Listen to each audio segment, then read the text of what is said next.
Please settle in if you're getting settled. We have been waiting for this moment for 4 years, which I'll tell you about in a moment. But I want to say first welcome to all of you, and welcome to Congressman John Delaney. My name is John Spira-Savett. I'm the rabbi who serves this congregation, Beth Abraham. My colleagues here are Reverend Sally Newhall, who's pastor of the Nashua Presbyterian Church and president of the Nashua Area Interfaith Council, and Michael Reinke, who is the executive director of the Nashua Soup Kitchen and Shelter. And we have a fourth team member who isn't here, Reverend Allison Palm of the Unitarian Universalist Church of Nashua, who is during a very well-earned vacation period. We want to get right away into what we came for, but just a few thank yous to start. And the first is here to Temple Beth Abraham and its board of directors for making this space available. This is one of several spaces in town where be venues for these forums as they continue. And I want to thank our facilities manager, Richard Bryant, for the setup for today. Harry Perkaiser of the UU Church is responsible for our video to save this and broadcast this. And I want to thank Chris McKenzie from the Delaney campaign for being our liaison and getting this day on the calendar and everything set up, and before him, Casey Neal. If you saw the wonderful clutter in the synagogue on your way in, it's Revision Energy, who are doing some energy upgrades to the synagogue, both inside and on the outside, which I'm happy to tell you about. So we've been waiting for 4 years for a candidate for president in any party to take us up on an invitation to talk in a way that's missing or doesn't get nearly enough time, even in the long presidential campaign. Candidates usually have to present themselves as Renaissance people, knowledgeable about every single issue, all-knowing, so to speak, with the best plans, possessing an almost spotless record of accomplishment and good judgment, self-confident without doubt about their ability to do this job of president well. But we know that that's impossible. It can't be that. And candidates usually have to present themselves as having the right experience to be prepared for the presidency, but who can really be prepared already for a job that's unlike any other? These are illusions, and they are dangerous ones that can lead to bad decisions and harm for our country and around the world.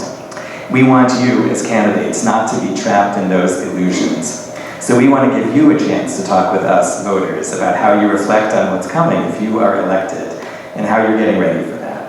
And we want to help you think out loud, because we don't expect that you've worked it all out this early. We want you to take us seriously as voters who wouldn't interview the CEO or executive of even a small business without asking questions like ours. And we want you, as voters, to know that you can help every candidate by making it clear you don't expect and you don't believe in the perfection myth, and you think reflection makes for better leaders. We, the interview team here, are people and leaders of faith, but this isn't about any religious tests for office. And our questions are good for candidates who don't and do regard themselves as religious in any way. We're just using our position as community leaders and civic educators to get your attention, to be conveners of moral conversation, just because no one else in our community is doing it. So a few guideposts for the conversation. Number one, we hope it will be a conversation. I realize it's a bit different with 4 of us talking with microphones in front of a crowd, but we'll try to settle in. Congressman Delaney, if we ask something that's not clear, ask us what we're getting at. Take a few moments by all means to gather your thoughts. A bit of silence won't hurt anyone. We might interrupt you or redirect you, which goes against our pastor natures. And we may follow up, and you can ask questions back at us. Number 2, there are lots of places to talk about issues, and we trust you all know where they are. We're not going to ask our questions about issues. They can come up as examples in conversation.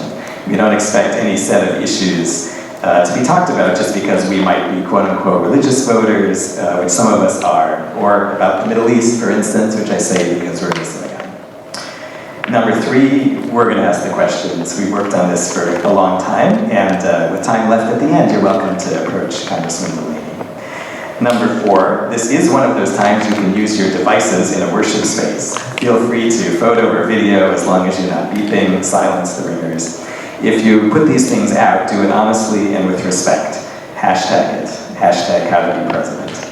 And number 5, we are new at this, so if you have any suggestions for how to make this better in the future, talk to us or write to us. Thank you all for beginning this week of celebrating our freedom and democracy by being here.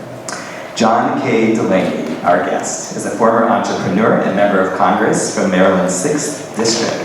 John and his wife, April McLean Delaney, who is here, live in Potomac, Maryland, and have 4 daughters. He grew up in northern New Jersey in a blue-collar union household, and his parents did not attend college. He has founded and led companies that have helped other businesses grow, including in economically distressed areas. We'll let our conversation introduce you more. Thank you, Congressman Delaney, for being with us today. Thank you, Rabbi.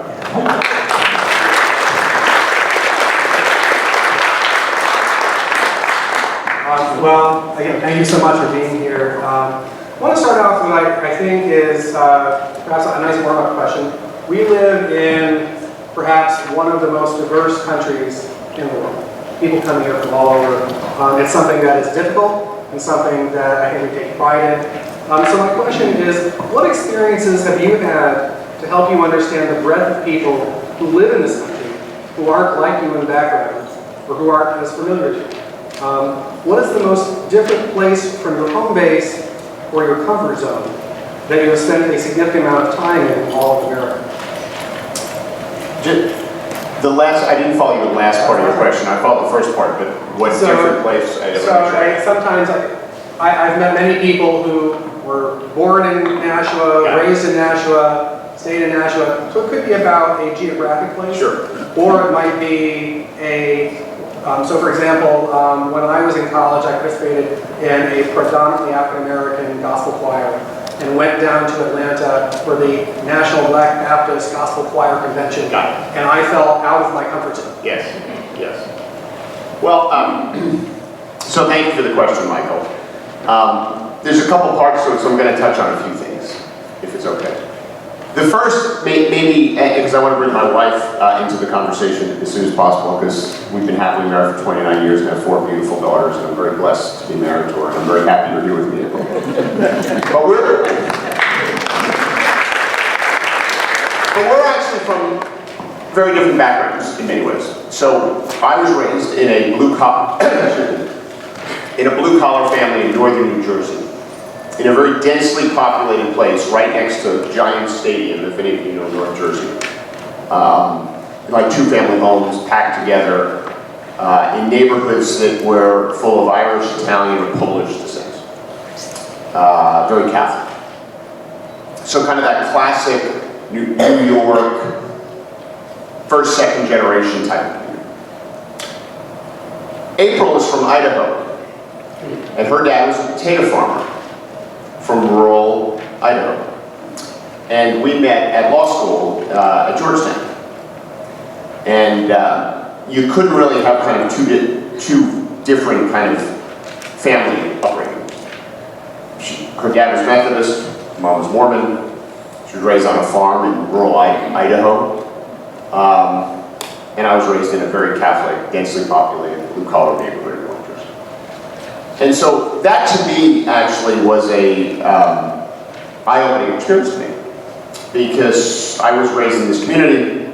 I went to Columbia University, and the reason I went there is because my parents wanted me to be close to home, and they didn't go to college, and so this notion of going far away.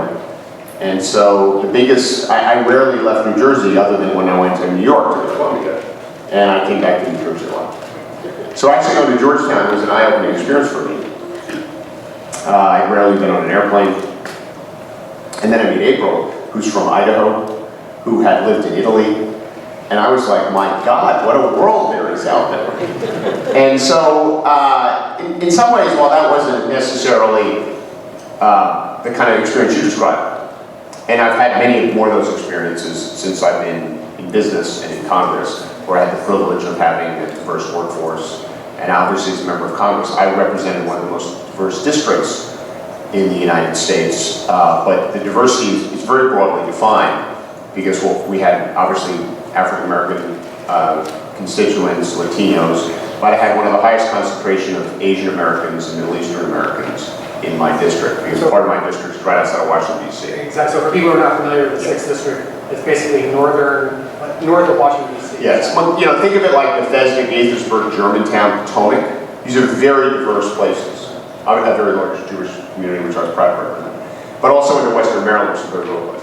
So I think later in life, I've had lots of extraordinary experiences. I've traveled around the world in business and as a member of Congress. I've spent time.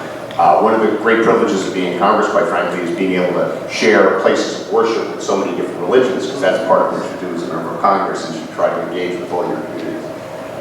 So I think in many ways, that was probably the most formative, eye-opening experience of my life, was meeting April and being exposed and spending a lot of time in rural Idaho, understanding agriculture in rural America and some of the issues associated with that through the eyes of our family. But this notion that, we're all, that we're such a, I think that the diversity of our country is obviously one of our great strengths. It's one of the most beautiful things about this nation.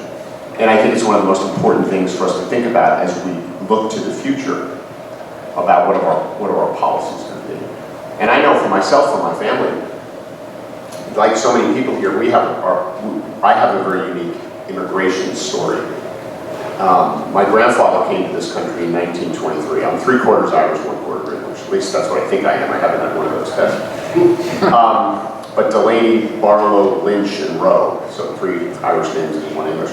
But my grandfather came to this country when he was a little boy from England, with his 7 brothers and sisters and his mother, into New York Harbor in 1923 on a day that 15 ships pulled into New York Harbor and dumped 15,000 immigrants into the country. And his 7 brothers and sisters were let into the country, as was his mother. But he was denied entrance. And he was basically separated from them. And the reason for that is he was disabled. And we didn't let disabled people into the country back then. He had 1 arm. And he had lost his arm as a very little boy in England, playing with a World War I shell that hadn't exploded until we played with it. And they didn't let disabled people. So they sent him to Staten Island to be deported. And they let his whole family in. But his family got an appeal. And the appeal was held in this great hall of Ellis Island. Many of you have probably been there. And there were hundreds of people who were going to have their appeal. And my grandfather, the little boy with 1 arm, was in the back of the room scared. And the judge walks in. He's putting on his robe. And my grandfather sees that the judge had 1 arm as well, which is the only reason he was let into the country. Because the judge looked at him and said, I'm going to let you in, but make something of your life. So a little bit of shared humanity is the reason I'm here. And we all have these stories. And I think it's something for us to remember going forward. I know we don't want to get into policy. I want to change the focus a little bit. There's a view. Thank you, Michael. And hold the mics really close, guys. Excuse me? Hold the microphone up. Oh, hold it right up here. Gotcha. All right. There's a view that no matter how much integrity you have, or think you have, that as soon as you go into politics, and you've already been in politics, so maybe it's happened to you already, that even for us as faith leaders, that we get challenged in our integrity, that there are pressures to either lose your integrity or to compromise it in some way. So how have you, and how would you, as a person of integrity, in a role where there's always moral ambiguity and sheer uncertainty, how do you work at hanging on to your integrity and being who you are and true to who you are? It's a very good question, Pastor. I didn't make it up, and we did. It was a collaborative process. I think it's incredibly important to stay true to who you are, to realize it's not about you. How? The only way I know how to do it, because I really do think I've stayed true to who I am, and have told what I believe to be the truth, and been confronted with lots of disagreement to what I had to say. I just think you have to stay rooted in the things that are really important to you and define who you are, which is your family, at the end of the day. And, my family's incredibly important to me. And we made the decision to take this journey into public service together as a family. April refers to it often as a journey of faith in many ways. And I actually really think of it that way. And I think it's an amazing privilege to have the opportunity to serve. And I think you have an obligation to do it with integrity and tell the truth all the time. Now, we're all imperfect as human beings. And that's part of our struggle, not only as a nation, but as a people, it seems to me, to build on our own beauty while overcoming our imperfections. And we never quite get it right. But in many ways, it's all about that struggle. And this is part of the struggle because you're tempted.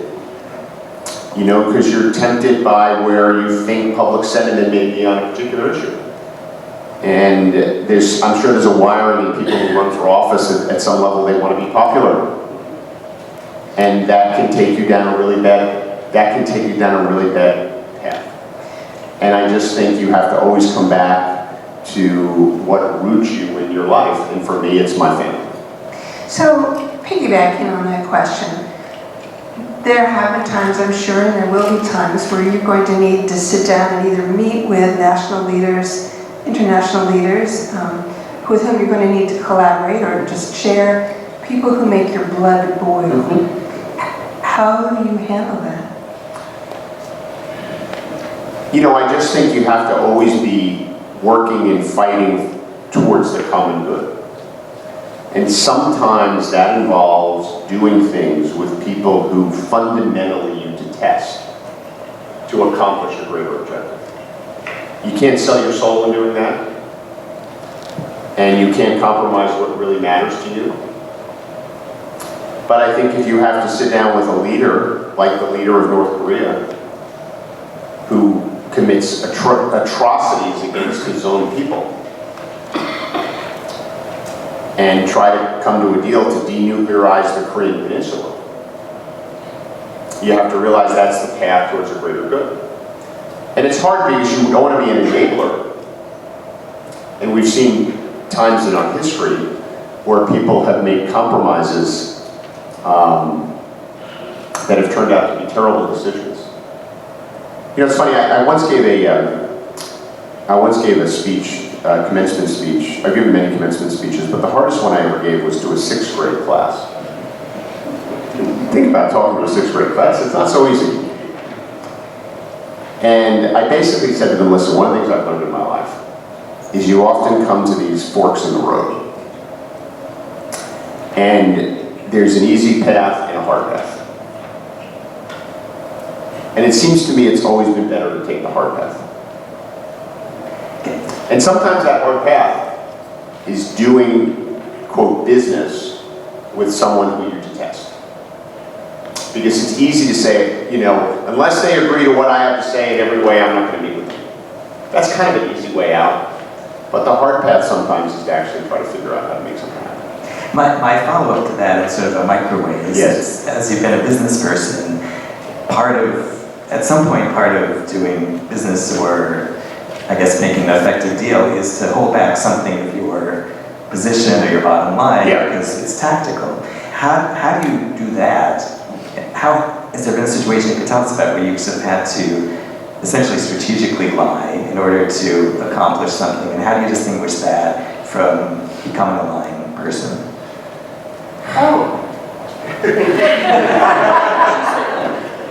Rabbis always ask the toughest questions. Look, and I think you always have to tell the truth. You always have to tell the truth. You know, obviously you have to define what you feel like you need to disclose in the context of telling the truth. And that's really what your question, I think, comes down to. I mean, I always thought of it, the best business deals are ones where everyone feels a little bad when they're done. And that's kind of how I think about these things. Was there a deal that you felt bad about that you could tell us? Oh, pretty much every deal I've ever done I felt a little bad about because I didn't always get everything I wanted. You know, you only get everything you want in a deal when you have unlimited leverage. And in many ways, you should never use all your leverage because it's a relationship. Life is about a relationship. And if you use every drop of leverage you have in every deal you have, you never have any relationships. And in many ways, those are the currency of life. So I always thought of myself as a very ethical business person because when I had leverage on my side, I never used it all. Because I wanted to have a relationship with the person typically going forward, and that's not what you do if you care about someone. But yeah, I mean, that's really how I think about it. I think it's, you know, I think you have to have that approach. And I mean, sometimes you have to do unpopular things. Like I said something a few months ago that, well, it was at the beginning of the year, it was very, very, very unpopular in my party. And I'll tell you what it is. So there's a big discussion going on at the beginning of the year around the government funding. And the government closed, we all remember this. Closed for 30 days. Because the president was insisting on getting some money for his wall, which I, as a Democrat, objected to, and most of the Democrats objected to, for lots of reasons, and I don't want to go into it politically, because you don't want to make this an issue conversation, but I was a strong objector to the wall. But I did say publicly that if it takes giving him a few $1 billion to build his wall, to take the DACA program and make it the law of the land, I would do that. And the reason I would do that is I've met a lot of these DACA people. I think, does everyone know what DACA is? Right, these are people who came as young people into our country with their families, and they didn't follow our immigration laws, they came in illegally. And they're called dreamers, because they didn't do anything wrong, they were kids, they came to our country. And now they have this they don't have permanent legal status in our country. President Obama did the right thing by giving them protection. And I support giving them permanent protection by passing a law called the Dreamers Law. But President Trump wrongfully pulled that protection. And I thought that was a terrible thing to do. But I've met these people, and there are millions of them, and they go to bed every night worrying about they're going to be deported. Their brothers and sisters, their sons and daughters, and many of them now are moms and dads. And I thought if it giving him some money for something I object to get them permanent status, I would do that. Because I thought the right human decision was to save those people. And I said that publicly, and I got a lot of pushback. And that deal never happened. And these DACA folks still don't have permanent protection, and we're still fighting over the stupid wall. And I think if we would have cut that deal, we would have been better off. But there's an example where I did something that's not popular at all, trust me. But I stand by it today. So one of the unique things about being the president is the unique power of life and death around the world. Yes. Something happens, you have to decide an airstrike, you would take office, there would be Americans held hostage, you have to decide whether to rescue them or ransom them or not, or an atrocity in a part of the world you don't know anything about happens, you decide what to do. How do you think about what it would be like to hold that power? Are you doing anything to sort of study that, prepare yourself for that? Well, I think you have to have humility. Because it's an extraordinary power, because you do have the power to decide life or death, which no one should really have in many ways, but you have to have it. So I think you have to approach it with tremendous humility. I think you have to be very careful in how you administer it. So what I mean by that is you have to listen to advisors, you have to listen to experts, and you have to apply the best judgment that you possibly can to the situation.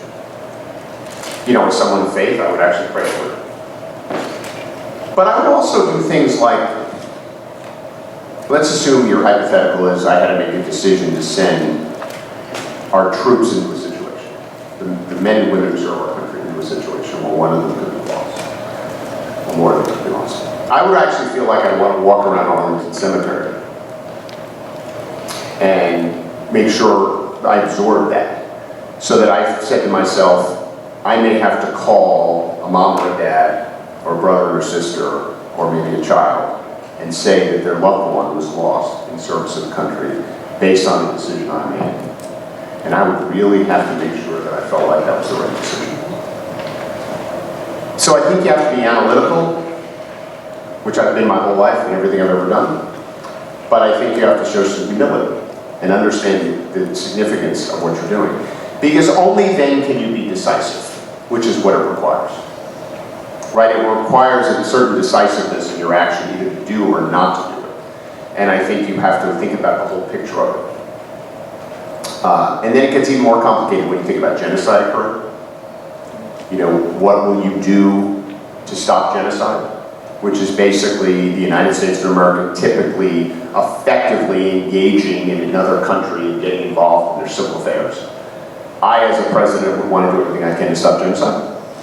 But you have to think about these decisions, about what is the appropriate role of the United States government, when can we actually use military force, etc. These are complicated decisions, but they have to be fact-based, they have to be analytical, they have to be based on obviously weighing what's the greater good, but I also think the decision has to be made with some humility.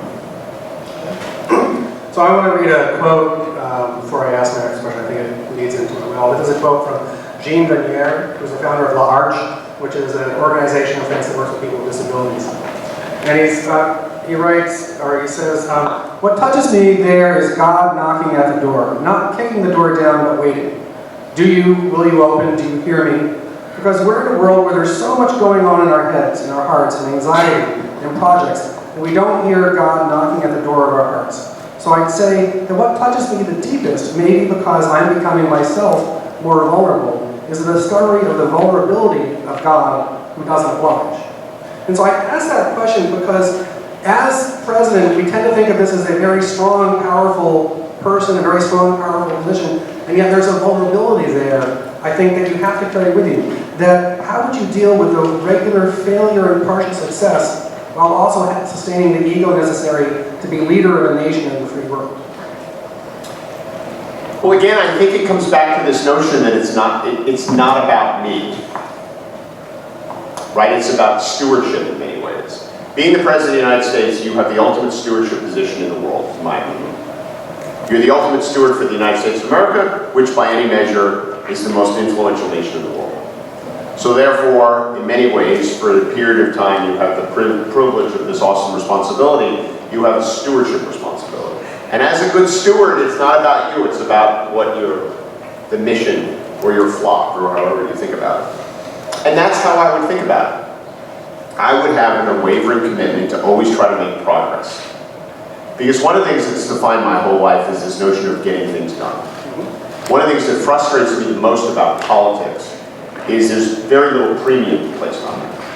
I think one of the stories of our country across the last several decades is the fact that we haven't done the things we should have done to prepare our country and our citizens, and in many ways the world, for the change that we've seen across our lives. Things that were obviously observable, driven by powerful forces like technology and globalization. And I used to say in business, the cost of doing nothing is not nothing.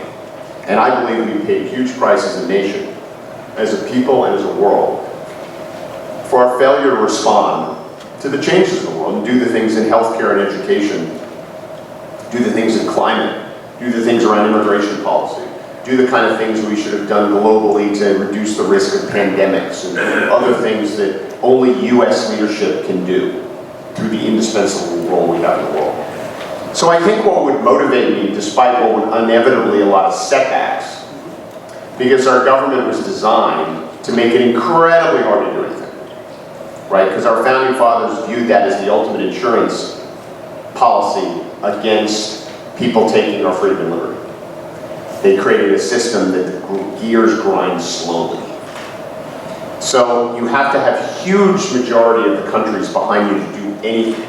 70, 80% of the American people have to be behind you before you do some of this stuff. Every once in a while the moon and the stars line up perfectly and you can jam things through, but that doesn't happen a lot. So I think obviously I wouldn't be able to do all the things I'd want to do, but I'm so driven and animated by this notion that we have to make progress, that I believe in the politics of progress. And I think of my life as like having giant checklists of things I want to do. And as president, there's a huge number of things I want to do domestically and internationally. And I just think that is what motivates me. And that's what would keep me going, I think. So just to follow up, so I have a Master's of Divinity, but also a Master's in Business Administration. And I had a professor at one point say in the MBA program, think about a mechanism that will allow you to implement your intention. So here you are as president, it's not just you, everybody around you is saying, you are president, you are the most powerful person in the world. We hear that quite frequently. What is a mechanism that you would institute that would help you maintain that sense of vulnerability in that position of extreme power? So first of all, you have to be committed to always hearing the other side of an argument.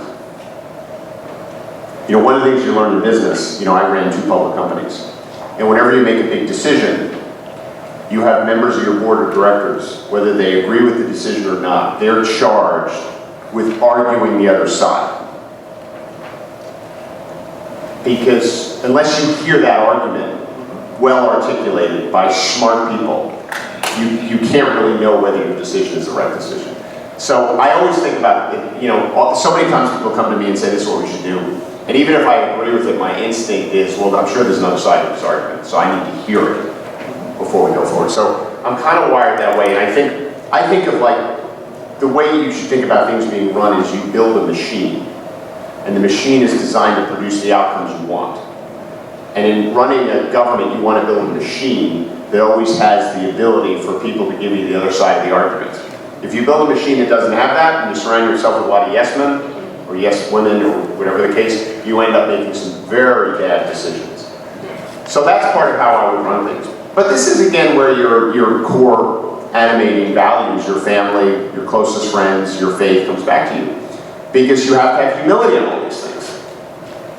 And you have to realize that even though you're the most powerful person in the world, you are imperfect. And you have to recognize those imperfections. And want to make sure, you know, one of my instincts always, you know, in the category of kind of self-disclosure here, is I like to do things, I like to get things done. So one of my closest friends once said to me, John, your greatest strength is your greatest weakness. No surprise. And that is velocity. And so I'm aware of that. That doesn't mean I've overcome it, but I'm aware of it.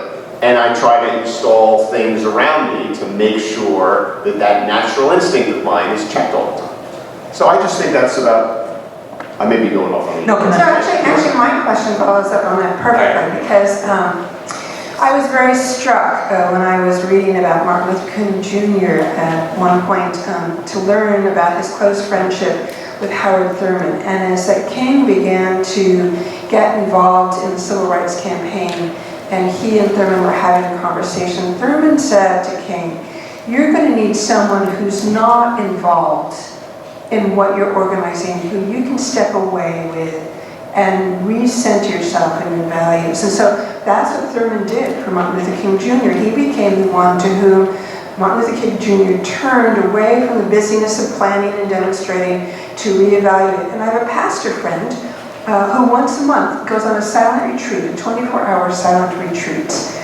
just to refresh her pastorate. And I know you've answered that you have these antagonists, and purposeful antagonists, and you also have your family to whom you turn for support, but I'm trying to dig a little deeper, I think. How do you refresh, recenter yourself? And do you have a planned way to do that, or is it just habit, or? It's funny, my wife and I always joke, when we go to a big party, at the end of the party, she's energized and I'm exhausted. We had that conversation yesterday. And it's kind of a personality trait. You know, I need some downtime to reflect and think, and it's often with my family, because they give me this downtime, because, you know, when you've got a close family, we're all wired differently. And, you know, I do spend a lot of time thinking, actually.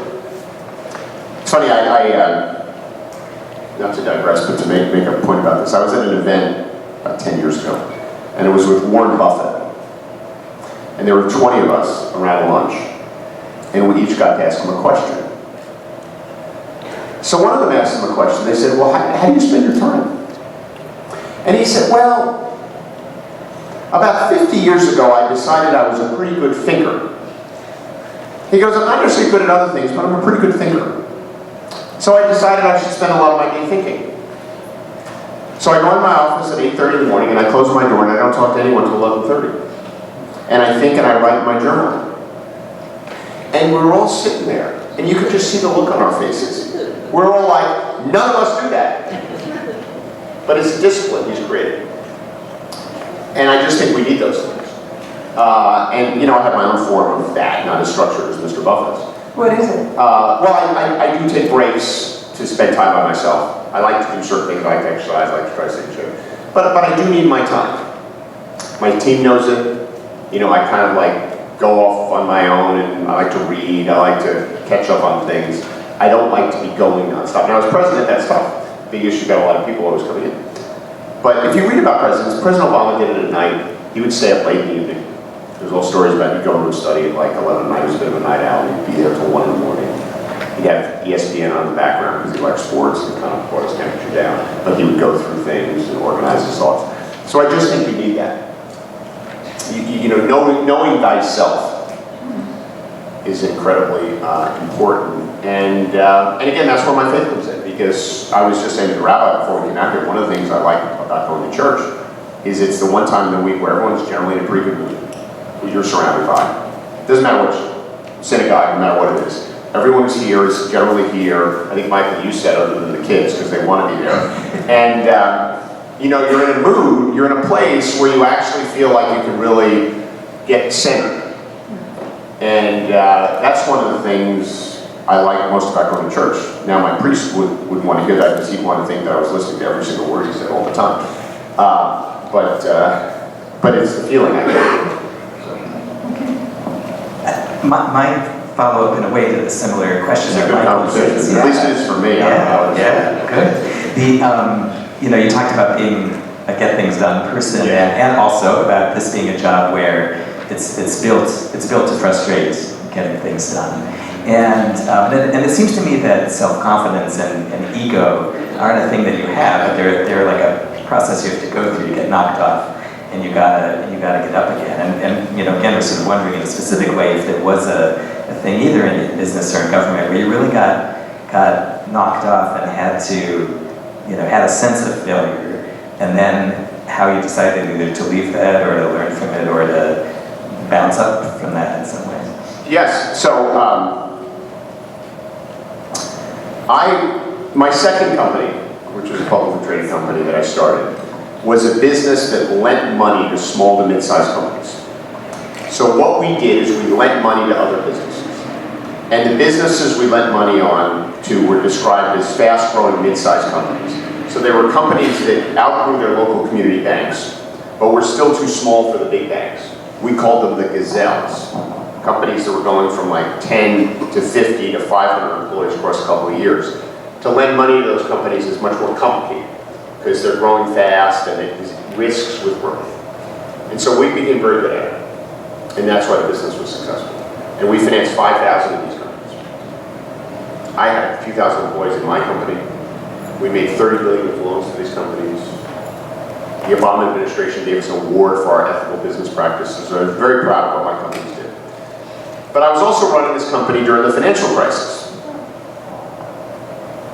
which was a very bad time if you were running a company that was in the business of lending money, because you had to get money to lend it. And we were in the capital markets, we were borrowing money every day in the capital markets, the company was public. And, you know, I watched what happened in the financial crisis. How, you know, some of the biggest banks in this country got bailed out. And the reason they got bailed out is because they were supposed to lend money to their clients to keep them afloat, when in reality they took the government money and largely cut everything off to save themselves. And I was on the other end of that. And I saw how bad things were getting. And I had a board of directors, which was a public company. And I went to them and I said, listen, you know, this is going to get really bad, in my opinion, before it gets worse, before it gets better. It's going to get really, really bad. For you? For the company. Yeah. I had thousands of employees. I had thousands of companies I was financing. I felt very responsible. And so I went to my board of directors and said, listen, we have to raise a lot of money to get us through this. And they said, but that's going to really hurt us because stock prices were down. And you want to raise money when stock prices are high, not when they're down. And you went to get the result. And I said, I don't think it's going to matter. I know it's going to hurt, but we got to do it. And they fought me tooth and nail, but I finally prevailed. And it turned out we needed every ounce of that capital to get through the crisis. All of my competitors went bankrupt. We were the only one who got through it, and things turned out to go well once we got through it. But it was an incredibly trying time. And from that, I just got a lot of conviction about if I do the work and do the homework and really believe in something, that I'm just going to do it. Because you never know when the stakes really matter. If I didn't raise that capital, my company would have went out of business. Thousands of people would have lost their jobs, and these companies that I were financing, I don't know what would happen. And it was an incredibly trying time for me. You know, April knows, she went through it with me because it went on for a while.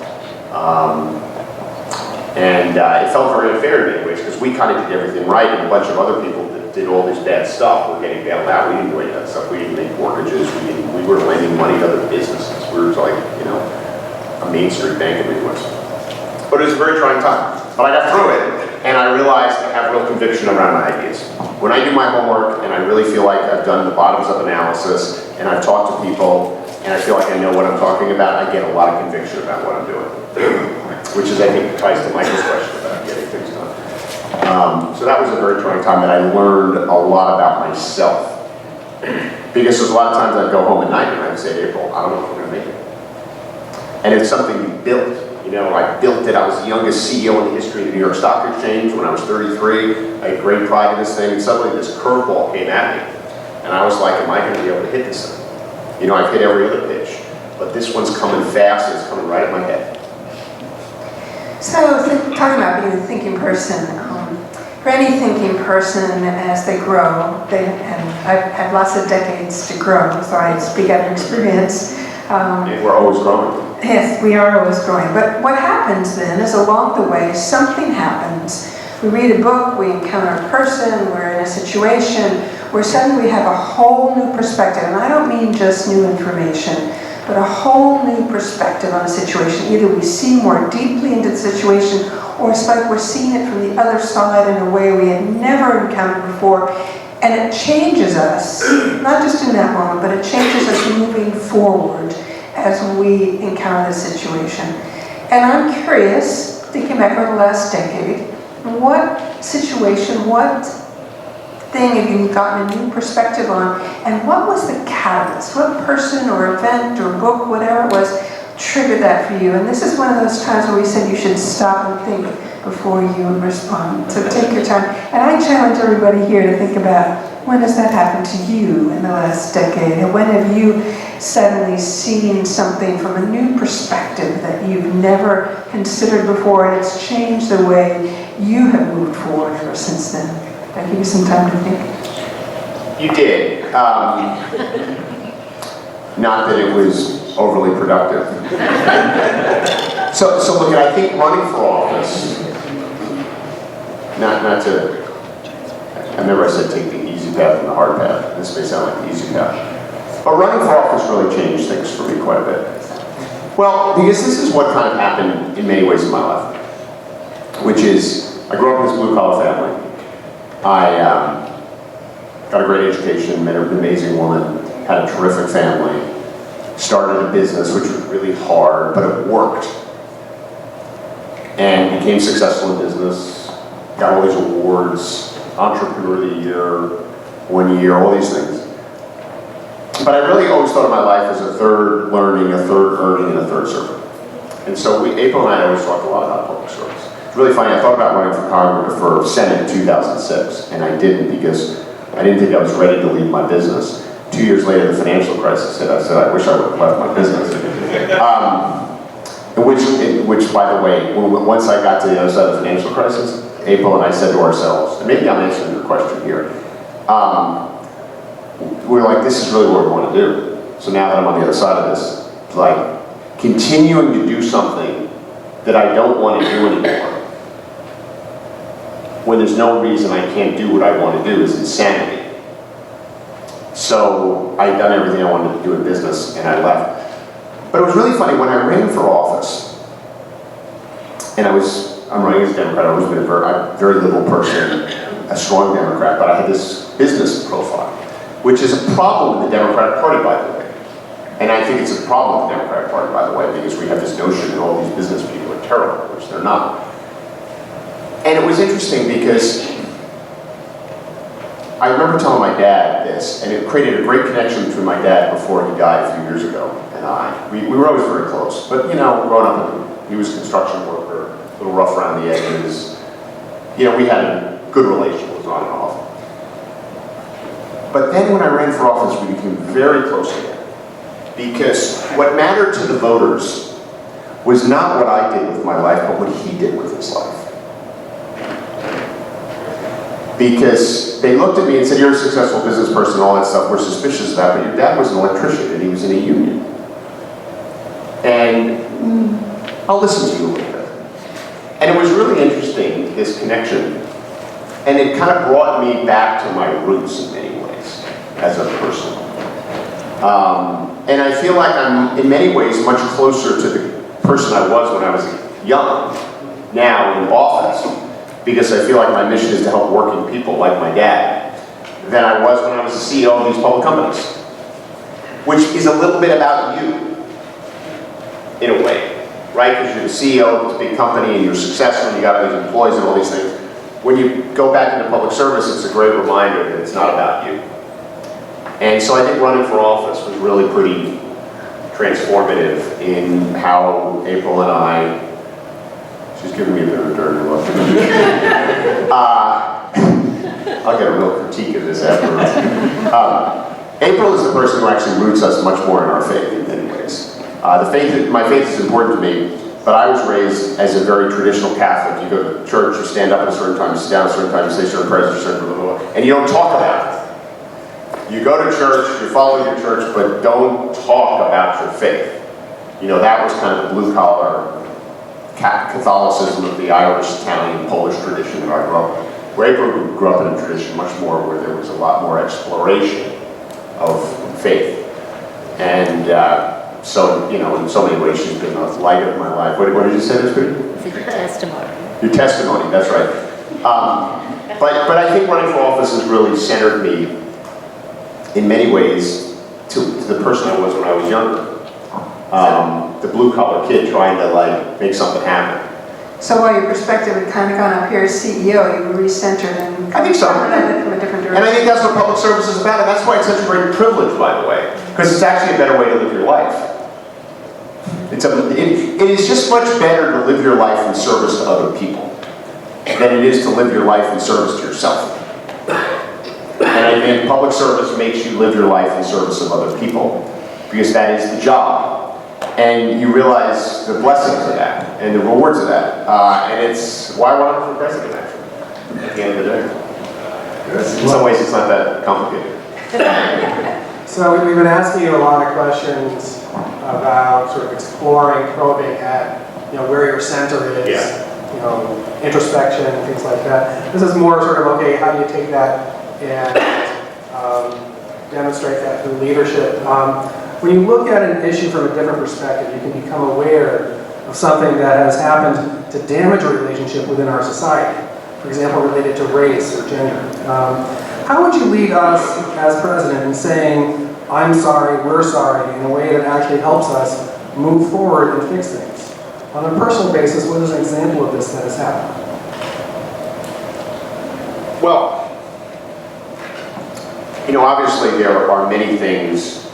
You know, we have the original sin of the country, the most immoral thing we've ever done as a nation, which is slavery, which we still live with and endure today.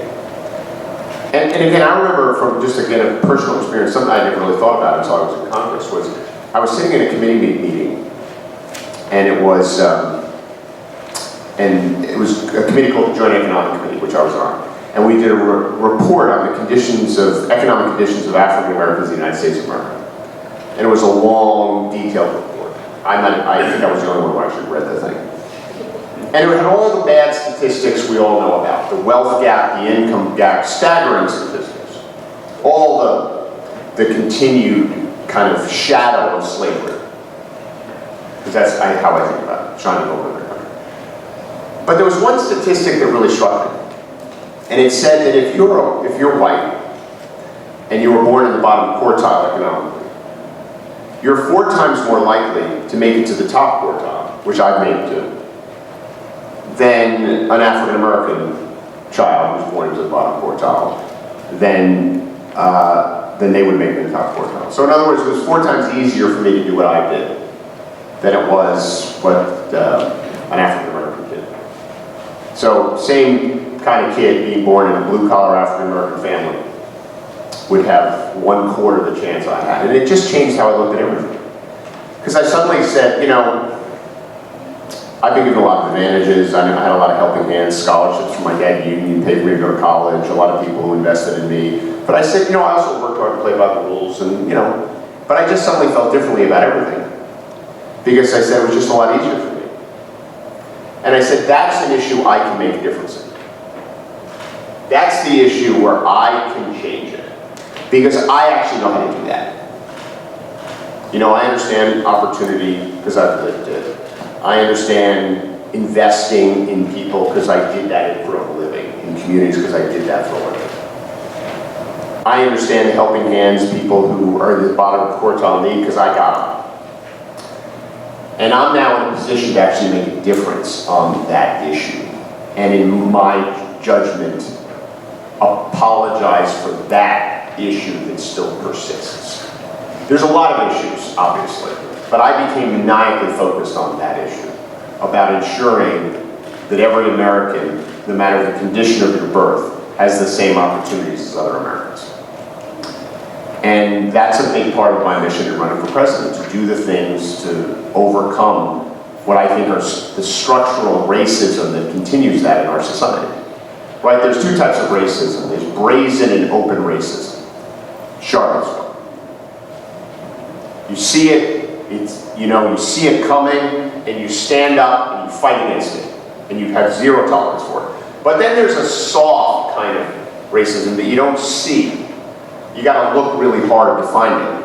How we fund public schools is inherently racially unjust. We tie it to property taxes.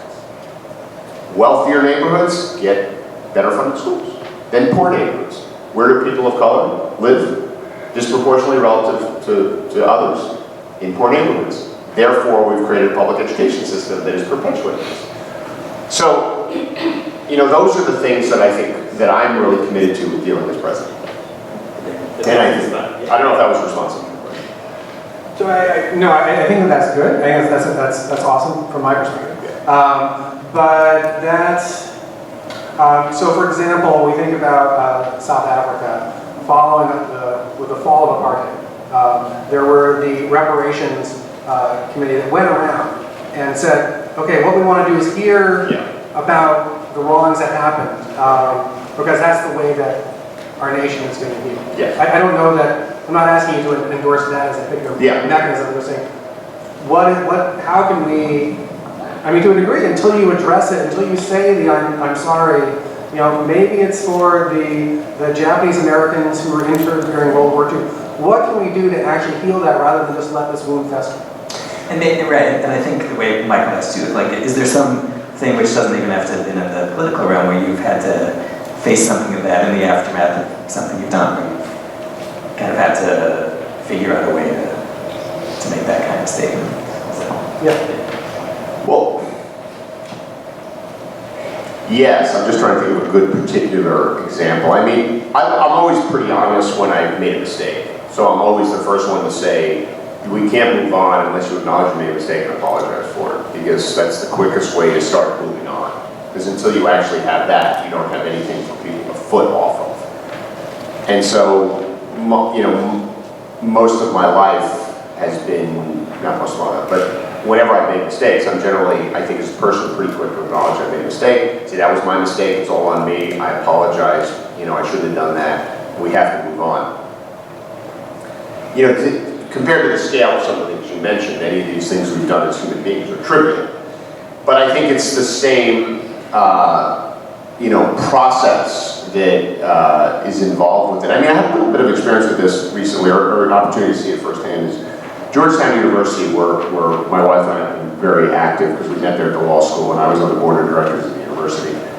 And my wife just stepped down as the chair of the board of the law school. And Georgetown just went through this process to deal with the fact that they owned slaves and they sold them. And they got money to save the university. And I think the president of the university actually did a remarkably good job dealing with it, where he engaged in a multi-year university-wide effort with the whole community Actually talk about it. Bring back the descendants. Engage them in the community in the conversation. And then do real things. Real things in terms of creating academic programs to advance the study of race relations in the country. Real tangible things like institutes and endowing and put, so that this is a permanent part of the portfolio of the Georgetown experience going forward. Real things with the descendants in terms of making sure they have the opportunities to get a Georgetown education, etc. And I think he dealt with it with tremendous care and humility and purpose. And I think he did a really good job. Is it ever perfect? No. Well, everyone said that he handled it perfectly, of course not. But I think it was real, it was heartfelt, it wasn't lip service, and he showed a commitment to do what he could as a person at this moment in time to make a difference for something that happened a long time ago.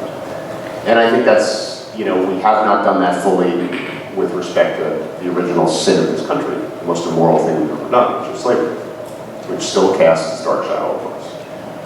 And I often get asked this question about reparations. And no, I'm not in favor of cash reparations, because I don't think it's actually a practical way forward. I don't think there's any way to really do it. And I don't think it would put us in a better position. But I think thinking about the concept of it, which is why I've supported the study in the Congress to allow it to be studied, and what we could do as a society to get at some of these racially unjust institutions we have around housing, around public education, etc. And do real things to overcome it as part of the process, I do think we need to do that. Again, I'm not sure I'm being responsive. So we're coming toward the end of an hour, and we know you have a place to go. So I guess as a concluding question, I'll just ask whether there's, as I say at the beginning, candidates present themselves as knowing everything about all the issues. Is there an issue that you've come either because you've been thinking about it for a while, or something you've discovered on that campaign that you particularly, this is the thing I really want to learn more about. I don't know enough about this thing. I'd like to learn more. Again, I tend to, you mean an issue that I don't know enough? Some specific thing you say, I should know more of it. I care about this and I should learn more about it. If I'm going to be president, I need to know more about X. Yes. So, I think the area where I still need to spend more time exploring, because I think it's a crisis in this country, is mental health. I have very well formulated views on economic policy.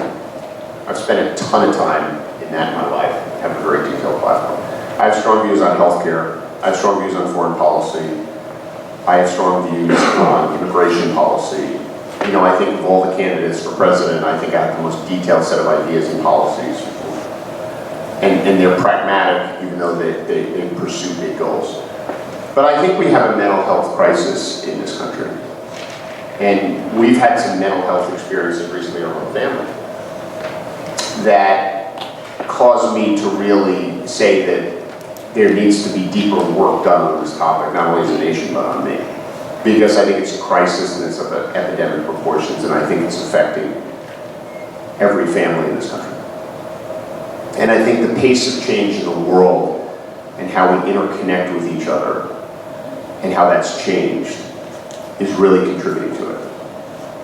And I feel like I have very strong views as to how to fix the healthcare system to create parity with between mental health and physical health. Because I think that's been a huge problem in this country. It's a problem here in New Hampshire. The Medicaid reimbursement rate is so low for mental health coverage that there are no providers. Meaning it's not being treated on par with physical health. If you break your leg in New Hampshire and you have Medicaid, you can get a provider to take care of it because they reimburse at a level sufficient to attract professions to the field. Whereas if you have a mental illness, the reimbursement rate under Medicaid is so low there are no providers. But again, that's my analytical diagnosis of how to fix the system. But I think I need an appreciation for the deeper drivers of what's causing the mental health crisis in our country. I have a sense as to what it is. It's economic despair, massive dislocations, it's changes in communities.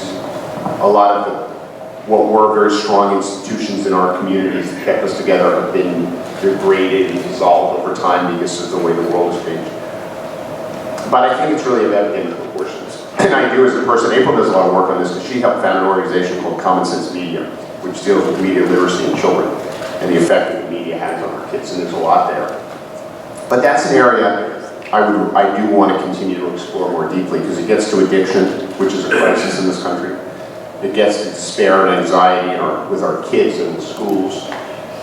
There's growth in despair and anxiety among our seniors. Suicide rate among seniors is up. I just think this is something that's popping up everywhere. And while I have very good plans as to what to do to fix the system, I don't think any of us have truly explored what's driving the crisis around the country. And I think a lot of work needs to be done there. And I think as president, that's an area that I think I want to make real progress on. I want to fix our healthcare system, but I also want to address the mental health crisis in this country. So what it feels like up here is that we don't want to stop, and I hope that's what it feels like out there too, but we have promised to you and to Congressman Delaney that we go on to the other things that we are due to do here this day, and there'll be a little time as long as the Congressman has to mingle and talk with you individually. I want to say thank you to Congressman John Delaney.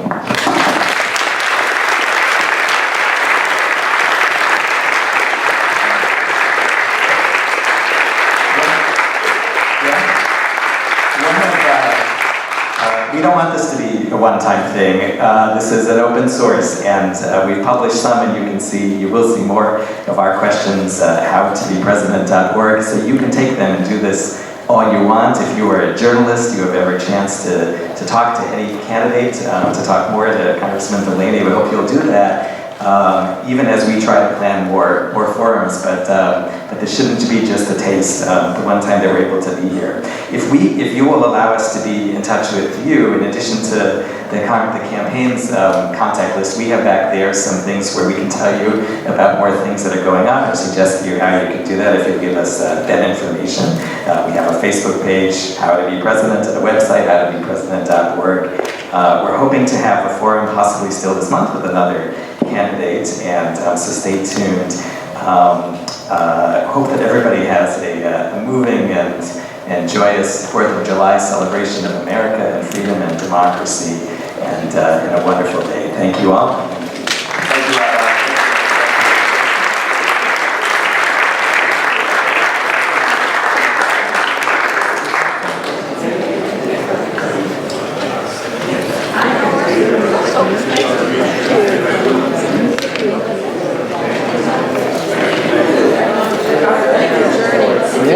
Sounds like you're a very busy person as well. I am. I'm taking a raise. Yeah.